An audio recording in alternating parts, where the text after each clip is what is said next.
Hi hello welcome to the ఈ పాఠ్య. ఈ సెషన్లో మనము ద్రవ్యోల్బణం గురించి తెలుసుకుందాం. ద్రవ్యోల్బణము అంటే ధరల స్థాయి నిరంతరంగా అదేవిధంగా నిర్విరామంగా స్థిరంగా పెరుగుతూ ఉండడాన్నే మనము ఈ యొక్క ద్రవ్యోల్బణము అంటాం. అంటే ఇక్కడ ధరల స్థాయిలో పెరుగుదల అంటే ధరలు పెరిగి మళ్ళీ ఆగి అదేవిధంగా పెరిగి మళ్ళీ ఆగడాన్ని మనము ద్రవ్యోల్బణం అని అనం. సో ద్రవ్యోల్బణం అంటే ధరల స్థాయి పెరుగుదల అనేది నిర్విరామంగా అదేవిధంగా స్థిరంగా పెరుగుతూ ఉండాలి. సో ఫర్ ఎగ్జాంపుల్ ఇక్కడ మనం ఒక బుక్ కొన్నట్లయితే ఆ బుక్ యొక్క ధర 10 రూపాయలు అనుకోండి ప్రస్తుతం. సో తర్వాత ఒక 6 నెలల తర్వాతనో లేకపోతే సంవత్సరం తర్వాతనో ఈ యొక్క బుక్ ధర 12 రూపాయలు అయినట్లయితే దాన్ని మనము ద్రవ్యోల్బణం అని అనం. సో ద్రవ్యోల్బణం అంటే ఇక్కడ ధరల స్థాయి ఆగకుండా పెరిగేటువంటి స్థితిని మనము ద్రవ్యోల్బణం అంటాం. సో ఈ యొక్క వీడియోలో మనము ద్రవ్యోల్బణం అంటే ఏమిటి, అదేవిధంగా ద్రవ్యోల్బణం యొక్క రకాలు ఏమిటి, దాంతోపాటు ఈ యొక్క ద్రవ్యోల్బణంకు సంబంధించిన కొన్ని ముఖ్య భావనలను మనము ఈ యొక్క వీడియోలో చూద్దాం. సో ఇక్కడ ద్రవ్యోల్బణం యొక్క నిర్వచనం చూసుకున్నట్లయితే ధరల స్థాయి పెరుగుతూ ద్రవ్యం కొనుగోలు శక్తి తగ్గుటే ద్రవ్యోల్బణం అని చెప్పేసి నిర్వచించడం జరిగింది.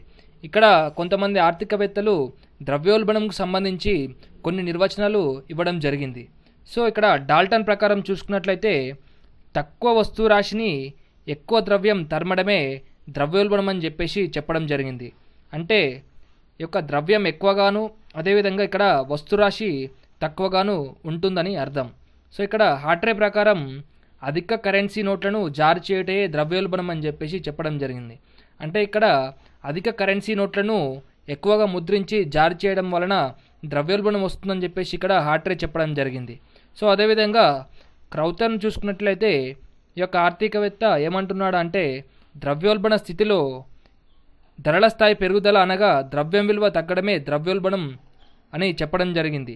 అంటే ఈ యొక్క ద్రవ్యం విలువ తగ్గినప్పుడు ఆటోమేటిక్గా ధరలు అనేటువంటివి పెరుగుతాయని చెప్పేసి ఇక్కడ క్రౌతర్ నిర్వచనం ఇవ్వడం జరిగింది. సో అదేవిధంగా షాపిరో ప్రకారం నిలకడగాను అదేవిధంగా నిరంతరంగాను ధరల స్థాయిలో వచ్చే పెరుగుదలే ద్రవ్యోల్బణం అని చెప్పడం జరిగింది. అంటే ఈ యొక్క ధరల స్థాయి అనేది స్థిరంగాను నిరంతరంగాను నిలకడగాను పెరుగుతూ పోవడమే ద్రవ్యోల్బణం అని చెప్పేసి షాపిరో చెప్పడం జరిగింది.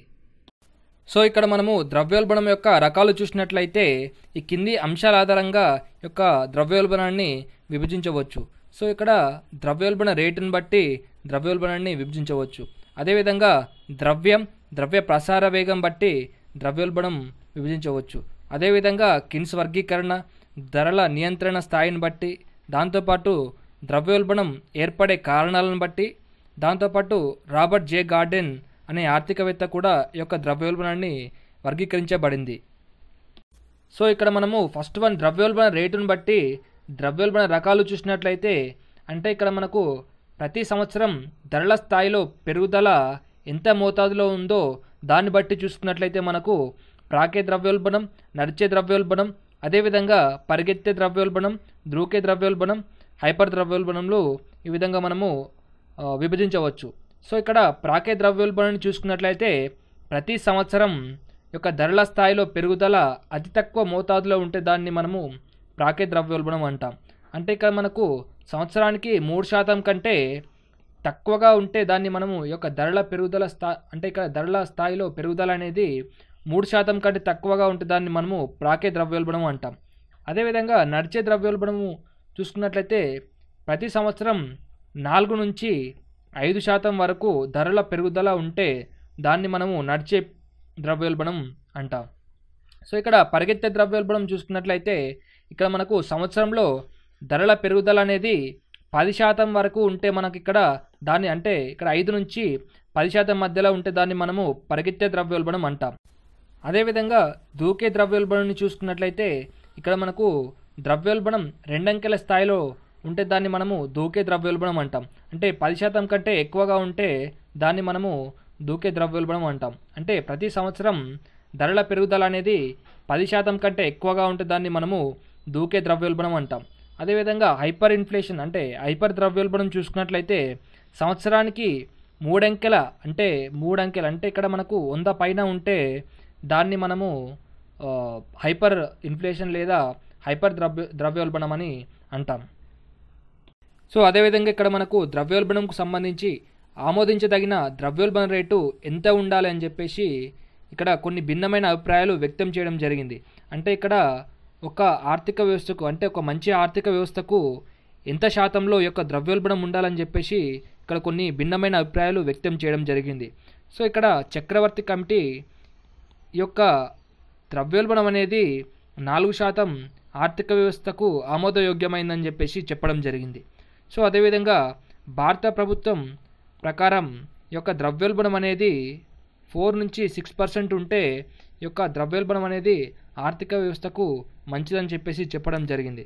సో అదేవిధంగా రంగరాజన్ ప్రకారం ఒక ద్రవ్యోల్బణం అనేది ప్రారంభంలో 6 నుంచి 7% ఉండాలి. అదేవిధంగా తర్వాత ఈ యొక్క 5 నుంచి 6% ఉండాలని చెప్పేసి ఇక రంగరాజన్ చెప్పడం జరిగింది. సో అదేవిధంగా తారాపూర్ కమిటీ కూడా యొక్క ఆమోదించదగిన ద్రవ్యోల్బణము 3 నుంచి 5% మధ్యలో ఉండాలని చెప్పేసి ఇక్కడ తారాపూర్ కమిటీ చెప్పడం జరిగింది. సో అదేవిధంగా భారత మాజీ ఆర్బీఐ గవర్నర్ ఉర్జిత్ పటేల్ కూడా ఈ యొక్క ద్రవ్యోల్బణం గురించి, ద్రవ్యోల్బణ లక్ష్యం అనేది 4% ఉంటే 4% ఉంటే 4 నుంచి -2 అదేవిధంగా +2 మధ్య ఉంటే మన యొక్క భారత ఆర్థిక వ్యవస్థకు మంచిగా ఉంటుందని చెప్పేసి ఉర్జిత్ పటేల్ చెప్పడం జరిగింది. సో అదేవిధంగా ఇక్కడ ద్రవ్య ప్రసార వేగం బట్టి ద్రవ్యోల్బణాన్ని ద్రవ్యోల్బణం, ధరల ద్రవ్యోల్బణంగా విభజించడం జరిగింది. సో ఇక్కడ ద్రవ్యోల్బణాన్ని చూసుకున్నట్లయితే ఒక ఆర్థిక వ్యవస్థలో మనీ సప్లై అనేది, అంటే ఇక్కడ ద్రవ్య సప్లై అనేది పెరగడం వలన ఇక్కడ డిమాండ్ అనేది పెరిగి ధరల స్థాయి అనేది పెరుగుతుంది. సో దాన్ని మనము ద్రవ్యోల్బణం అంటాం. సో ఇక్కడ ద్రవ్యోల్బణం ఏ విధంగా వస్తుందంటే ఈ యొక్క మనీ సప్లై పెరగడం వలన డిమాండ్ అనేది పెరుగుతుంది. సో దాని వలన ఇక్కడ ధరల యొక్క స్థాయి, ధరలు అనేటువంటివి పెరుగుతాయి. సో దాన్ని మనము ద్రవ్యోల్బణము అంటాం. సో అదేవిధంగా ధరల ద్రవ్యోల్బణం చూసుకున్నట్లయితే ఆర్థిక వ్యవస్థలో యొక్క ధరలు పెరిగినప్పుడు, సో ఇక్కడ మనకు ద్రవ్య సప్లై పెరిగినప్పుడు ఇక్కడ ధరల స్థాయి పెరుగుతుంది. సో దాన్ని ద్రవ్యోల్బణం అన్నాం. సో అదేవిధంగా ఇక్కడ ధరల స్థాయి పెరగడం వలన, సో మనీ సప్లై పెరగడం వలన ధరల స్థాయి పెరిగింది. సో ఆ విధంగా ఇక్కడ ధరల స్థాయి పెరగడం వలన మనకు ధరలు ఇంకా పెరగగలవని భయపడి ప్రజలు వచ్చిన ద్రవ్యాన్ని వెంటనే ఖర్చు పెట్టడం వలన ఇక్కడ ద్రవ్య ప్రసార వేగం అనేది పెరుగుతుంది. సో ఈ విధంగా ద్రవ్య ప్రసార వేగం పెరగడం వలన మరల ధరలు పెరిగితే దాన్ని ధరల ద్రవ్యోల్బణం అని అంటాం. అంటే ఇక్కడ మనీ సప్లై పెరిగినప్పుడు ఇక్కడ ధరలు అనేటువంటివి పెరుగుతాయి. దాన్ని మనము ద్రవ్యోల్బణం అన్నాం. సో ఇక్కడ మనకి ఏంటి అంటే ఇక్కడ ధరలు పెరిగినప్పుడు మళ్ళీ కూడా ధరలు పెరుగుతాయని చెప్పేసి భయపడి ఈ యొక్క ప్రజలు పెరుగుదల, అంటే ఎక్కువ ద్రవ్యాన్ని ఎక్కువగా ఖర్చు చేసినట్లయితే దాని వలన ద్రవ్య ప్రసార వేగం అనేటువంటిది పెరుగుతుంది. ద్రవ్య ప్రసార వేగం అనేటువంటిది పెరగడం వలన మరలా ఈ యొక్క ధరలు అనేటువంటివి పెరగడం జరుగుతుంది. సో దాన్ని మనం ఇక్కడ ధరల ద్రవ్యోల్బణం అని అంటాం. సో అదేవిధంగా ఇక్కడ మనము కీన్స్ వర్గీకరణ చూసినట్లయితే పాక్షిక ద్రవ్యోల్బణం, వాస్తవిక ద్రవ్యోల్బణం, హైపర్ ఇన్ఫ్లేషన్గా వర్గీకరించబడింది. సో ఇక్కడ మనము పాక్షిక ద్రవ్యోల్బణం చూసినట్లయితే ఆర్థిక వ్యవస్థ సంపూర్ణ ఉద్యోగిత స్థాయి చేరుకోవడానికంటే ముందు ఈ యొక్క ఉత్పత్తి కారకాల కొరత అనేటువంటిది ఏర్పడుతుంది. సో యొక్క ఉత్పత్తి కారకాల కొరత వలన ఉత్పత్తి వ్యయం అనేది పెరుగుతుంది. సో యొక్క ఉత్పత్తి వ్యయం పెరగడం వలన ధరలు పెరుగుతాయి. సో దాన్నే మనము పాక్షిక ద్రవ్యోల్బణం అంటాం. సో అంటే ఇక్కడ మనకు ఉత్పత్తి కారకాల కొరత ఏర్పడడం అంటే ఇక్కడ ఉత్పత్తి కారకాల డిమాండ్ పెరగడం వలన వీటి యొక్క ధర అనేది పెరుగుతుంది. అంటే ఇక్కడ మనకు ఓవరాల్గా ఉత్పత్తి వ్యయం అనేటువంటిది పెరుగుతుంది. ఇక్కడ ఉత్పత్తి వ్యయం పెరగడం వలన ధరలు పెరుగుతాయి. సో దాన్నే మనం ఇక్కడ పాక్షిక ద్రవ్యోల్బణం అంటాం. సో అదేవిధంగా ఇక్కడ మనము వాస్తవిక ద్రవ్యోల్బణం చూసినట్లయితే ఆర్థిక వ్యవస్థ సంపూర్ణ ఉద్యోగిత స్థాయిని చేరిన తర్వాత యొక్క సమిష్టి డిమాండ్ అనేది పెరుగుతుంది. సో అప్పుడు సమిష్టి డిమాండ్ పెరగడం వలన ఇక్కడ ఉత్పత్తి పెంచడానికి వీలు అనేటువంటిది ఉండదు. సో దాని వలన ధరలు అనేటువంటివి పెరుగుతాయి. సో ఈ రకమైన ద్రవ్యోల్బణాన్ని మనము వాస్తవిక ద్రవ్యోల్బణం అని అంటాం. అంటే ఇక్కడ మనకు ఆర్థిక వ్యవస్థ సంపూర్ణ ఉద్యోగిత స్థాయిని చేరిన తర్వాత ఇక్కడ మనకు సమిష్టి డిమాండ్ అనేది పెరుగుతుంది. సో ఈ యొక్క సమిష్టి డిమాండ్ పెరిగితే ఉత్పత్తిని పెంచడానికి వీలు లేకుండా ఉంటుంది. సో అప్పుడు ఇక్కడ మనకు ధరలు అనేటువంటివి పెరగడం జరుగుతుంది. సో దాన్ని మనము వాస్తవిక ద్రవ్యోల్బణం అని అంటాం. అదేవిధంగా మనము హైపర్ ఇన్ఫ్లేషన్ చూసుకున్నట్లయితే ఇక్కడ మనకు సంపూర్ణ ఉద్యోగిత స్థాయికి చేరిన తర్వాత సమిష్టి డిమాండ్ పెరిగితే అప్పుడు ధరలు పెరుగుతాయి. సో అంటే ఇక్కడ మనకు సమిష్టి డిమాండ్ పెరిగినప్పుడు ఉత్పత్తి పెంచడానికి వీలు లేకపోవడం వలన మనకి ఇక్కడ ధరలు పెరుగుతాయి. సో అదేవిధంగా ఇక్కడ మనకు ధరలు పెరగడం వలన మనకు ద్రవ్య ప్రసార వేగం అనేటువంటిది పెరుగుతుంది. అంటే ఇక్కడ మనకు ద్రవ్య ప్రసార వేగం పెరగడం వలన మళ్ళీ ధరలు పెరుగుతాయి. దాన్ని మనము హైపర్ ఇన్ఫ్లేషన్ అని అంటాం. అంటే ఇక్కడ మనకు ధరలు పెరిగిన తర్వాత మనకు ద్రవ్య ప్రసార వేగం కూడా పెరుగుతుంది. అంటే ఇక్కడ మనకు ఈ యొక్క మనీ సప్లై అనేది పెరగడం వలన ఇక్కడ మనకు ద్రవ్య ప్రసార వేగం పెరుగుతుంది. సో ఇక్కడ మనకు ద్రవ్య ప్రసార వేగం పెరగడం వలన ఇక ధరలు అనేటువంటివి పెరుగుతాయి. సో దీన్నే మనము హైపర్ ఇన్ఫ్లేషన్ అని అంటాం. సో అదేవిధంగా ఇక్కడ మనము ధరల నియంత్రణ స్థాయిని బట్టి చూసినట్టయితే బహిరంగ ద్రవ్యోల్బణం, అణచివేయబడిన ద్రవ్యోల్బణంగా విభజించవచ్చు. అంటే ఇక్కడ మనము ధరల యొక్క నియంత్రణను బట్టి మనము విభజిస్తున్నాం. అంటే ఇక్కడ మనకు బహిరంగ ద్రవ్యోల్బణము అంటే ధరలు పెరుగుదల నియంత్రణకు ప్రభుత్వం ఎలాంటి చర్యలు తీసుకోకపోవడం వలన ఇక్కడ మనకు బహిర్గతంగా ధరలు పెరిగితే దానిని మనము బహిరంగ ద్రవ్యోల్బణం అంటాం. సో అదేవిధంగా అణచివేయబడిన ద్రవ్యోల్బణాన్ని తీసుకున్నట్లయితే ధరల నియంత్రణ వంటి ప్రభుత్వ విధానాల వలన ధరల పెరుగుదల అణచివేయబడుతుంది. సో తర్వాత ప్రభుత్వం ఈ యొక్క నియంత్రణలను ఎత్తివేస్తే అప్పుడు ధరలు పెరుగుతాయి. సో దాన్నే మనము అణచివేయబడిన ద్రవ్యోల్బణం అంటాం. సో ఏమవుతుందంటే ఫస్ట్ ధరలను నియంత్రించడానికి ప్రభుత్వం కొన్ని విధానాలను తీసుకొస్తుంది. సో ఈ యొక్క నియంత్రణ విధానాలను తర్వాత ఎత్తివేస్తే అప్పుడు ధరలు పెరుగుతాయి. సో దాన్నే మనము అణచివేయబడిన ద్రవ్యోల్బణం అని అంటాం. అదేవిధంగా ఇక్కడ మనము ద్రవ్యోల్బణం ఏర్పడే కారణాలను బట్టి వర్గీకరిస్తే డిమాండ్ ప్రేరిత ద్రవ్యోల్బణం, అదేవిధంగా వ్యయ ప్రేరిత ద్రవ్యోల్బణం, అదేవిధంగా మిశ్రమ ద్రవ్యోల్బణంగా మనము వర్గీకరించవచ్చు. సో ఇక్కడ మనము డిమాండ్ ప్రేరిత ద్రవ్యోల్బణం చూసుకున్నట్లయితే ఇక్కడ మనకు సమిష్టి సప్లై కంటే సమిష్టి డిమాండ్ అనేది పెరగడం వలన ఇక్కడ మనకు ధరలు అనేటువంటివి పెరుగుతాయి. సో దాన్నే మనము డిమాండ్ ప్రేరిత ద్రవ్యోల్బణం అంటాం. అంటే ఇక్కడ మనకు సప్లై కంటే డిమాండ్ ఎక్కువగా పెరుగుతుంది. సో ఇక్కడ మనకు సప్లై తక్కువ ఉన్నప్పుడు డిమాండ్ ఎక్కువైనప్పుడు ఇక్కడ మనకు ధరలు అనేటువంటివి పెరుగుతాయి. సో దాన్నే మనము డిమాండ్ ప్రేరిత ద్రవ్యోల్బణం అని అంటాం. అదేవిధంగా ఇక్కడ మనము వ్యయ ప్రేరిత ద్రవ్యోల్బణం చూసుకున్నట్లయితే ఇక్కడ మనకు ఉత్పత్తి వ్యయం పెరగడం వలన ధరలు పెరుగుతాయి. సో దాన్నే మనము వ్యయ ప్రేరిత ద్రవ్యోల్బణం అంటాం.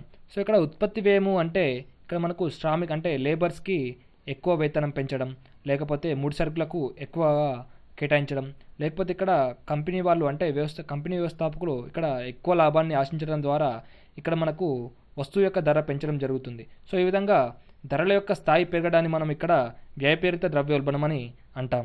అదేవిధంగా ఇక్కడ మనము మిశ్రమ ద్రవ్యోల్బణం చూసినట్లయితే ఇక్కడ మనకు డిమాండ్ ప్రేరిత ద్రవ్యోల్బణం ప్లస్ వ్యయ ప్రేరిత ద్రవ్యోల్బణం కలిస్తే ఇక్కడ మనము మిశ్రమ ద్రవ్యోల్బణం అని అనవచ్చు. ఎందుకంటే ఈ యొక్క మిశ్రమ ద్రవ్యోల్బణంలో మనకు సమిష్టి సప్లై కంటే సమిష్టి డిమాండ్ పెరిగి మరియు యొక్క ఉత్పత్తి వ్యయం పెరిగితే దాని వలన మనకు ధరలు అనేటువంటివి పెరుగుతాయి. దాన్నే మనము మిశ్రమ ద్రవ్యోల్బణం అంటాం. అంటే ఇక్కడ మనకు సమిష్టి సప్లై కంటే సమిష్టి డిమాండ్ పెరుగుతుంది. దాంతోపాటు ఇక్కడ ఉత్పత్తి వ్యయం కూడా పెరిగి ఈ యొక్క ధరలు పెరిగితే దాన్ని మనము మిశ్రమ ద్రవ్యోల్బణం అని అంటాం.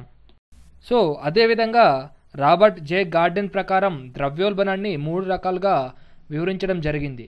సో ఈ యొక్క వివరణను త్రికోణ నమూనా అని కూడా అంటాం. సో దీన్నే ట్రయాంగిల్ మోడల్ అని కూడా అంటాం. సో దీని ప్రకారం డిమాండ్ ప్రేరిత ద్రవ్యోల్బణం, అదేవిధంగా వ్యయ ప్రేరిత ద్రవ్యోల్బణం, అదేవిధంగా అంతర్లీన ద్రవ్యోల్బణంగా మనము వర్గీకరించవచ్చు.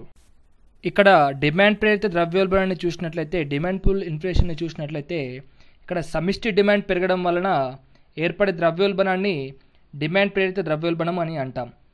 అంటే ఇక్కడ మనకు అధిక డిమాండ్, అనుకూల మార్కెట్ పరిస్థితులు పెట్టుబడిని ప్రోత్సహించి ఆర్థిక వృద్ధికి సహాయపడతాయి. అంటే ఇక్కడ మనకు సమిష్టి డిమాండ్ పెరిగినప్పుడు ఇక్కడ మనకు ఇన్వెస్ట్మెంట్ అనేది పెరుగుతుంది.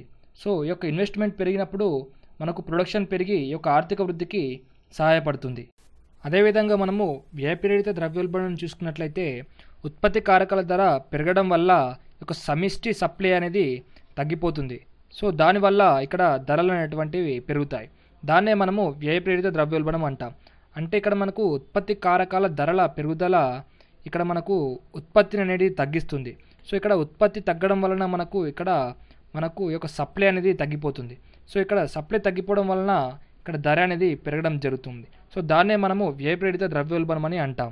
అదేవిధంగా అంతర్లీన ద్రవ్యోల్బణం చూసినట్లయితే ఇక్కడ వేతనాలు పెరగాలనే కార్మికులు అదేవిధంగా ఉద్యోగుల ఆశలు ద్రవ్యోల్బణంకు ప్రేరణ కల్పిస్తాయి. సో ఇక్కడ దీనివల్ల మనకు వ్యయం అనేటువంటి ఎక్స్పెండిచర్ అనేటువంటిది పెరిగి ఇక్కడ ధరలు పెరుగును. సో దాన్నే మనము అంతర్లీన ద్రవ్యోల్బణం అంటాం. సో దీనినే మనము హ్యాంగ్ ఓవర్ ఇన్ఫ్లేషన్ అని కూడా అంటాం. సో అదేవిధంగా ఇక్కడ మనము రంగాల సంబంధిత ద్రవ్యోల్బణం చూసుకున్నట్లయితే అంటే సెక్టరల్ ఇన్ఫ్లేషన్ చూసుకున్నట్లయితే ఇక్కడ మనకు ఉత్పత్తి రంగంలోని ఒక తరహా పరిశ్రమలో తయారైన వస్తు సేవల ధరలు పెరగడాన్ని మనము ఇక్కడ రంగాల సంబంధిత ద్రవ్యోల్బణం అంటాం.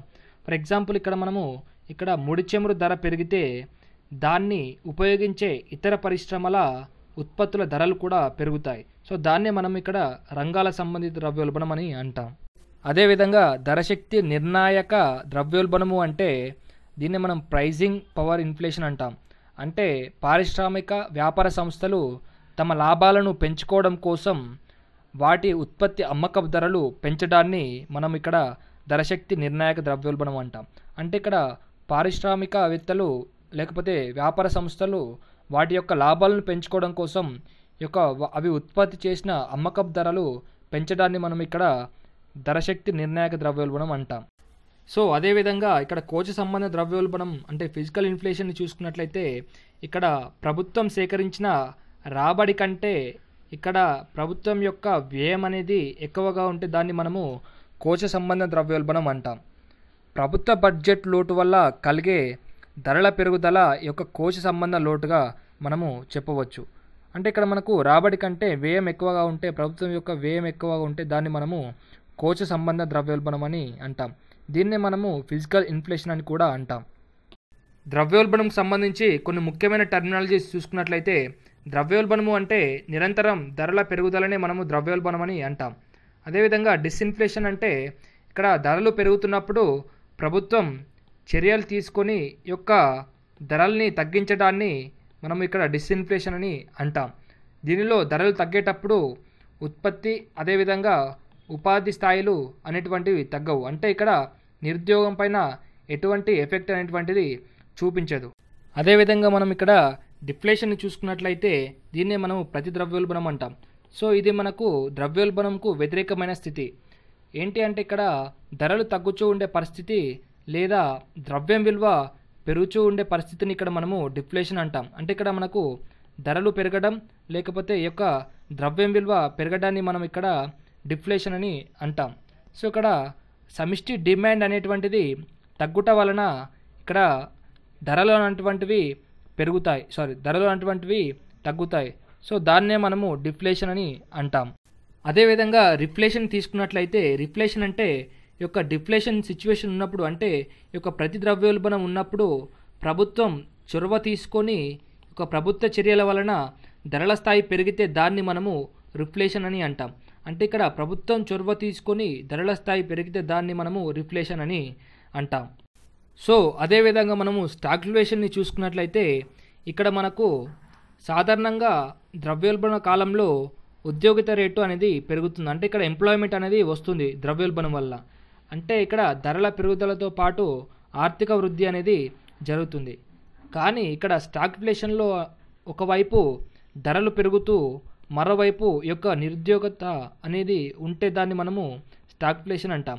అంటే ఇక్కడ నార్మల్గా అయితే మనకు ద్రవ్యోల్బణంలో ఇక్కడ మనకు ఉద్యోగిత అనేది అంటే ఉద్యోగ కల్పన అనేటువంటిది పెరుగుతుంది. అంటే ఇక్కడ ఆర్థిక వృద్ధి అనేటువంటిది జరుగుతుంది. కానీ యొక్క స్టాగ్ఫ్లేషన్లో ఒకవైపు ధరలు పెరుగుతూనే ఇక్కడ ఈ యొక్క నిరుద్యోగితలో స్తబ్దత ఏర్పడడాన్ని మనం ఇక్కడ స్టాగ్ఫ్లేషన్ అని అంటాం.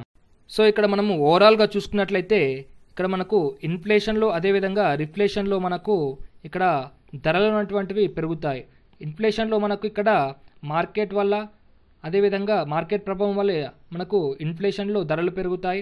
రిఫ్లేషన్లో మనకు ప్రభుత్వ చొరవ వలన మనకు రిఫ్లేషన్లో మనకు ఈ యొక్క ధరలు అనేటువంటివి పెరుగుతాయి. సో అదేవిధంగా డిస్ఇన్ఫ్లేషన్లో అదేవిధంగా ఈ యొక్క డిఫ్లేషన్లో ధరలు అనేటువంటివి తగ్గుతాయి. ఈ యొక్క డిస్ఇన్ఫ్లేషన్లో అదేవిధంగా డిఫ్లేషన్లో ధరలు అనేటువంటివి తగ్గుతాయి. సో ఈ విధంగా డిస్ఇన్ఫ్లేషన్లో అయితే ఈ యొక్క డిఫ్లేషన్కి మరియు డిస్ఇన్ఫ్లేషన్కి ఈ యొక్క ప్రధానమైన తేడా ఏంటి అంటే ఈ యొక్క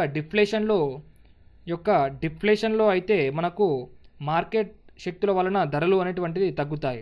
కాకపోతే ఇక్కడ డిస్ఇన్ఫ్లేషన్లో ప్రభుత్వ చొరవ వలన ధరలు అనేటువంటివి తగ్గుతాయి. డిస్ఇన్ఫ్లేషన్ అనేటువంటిది మనకు నిరుద్యోగిత పైన అంటే ఉపాధి పైన ఎటువంటి ఎఫెక్ట్ చూపించదు.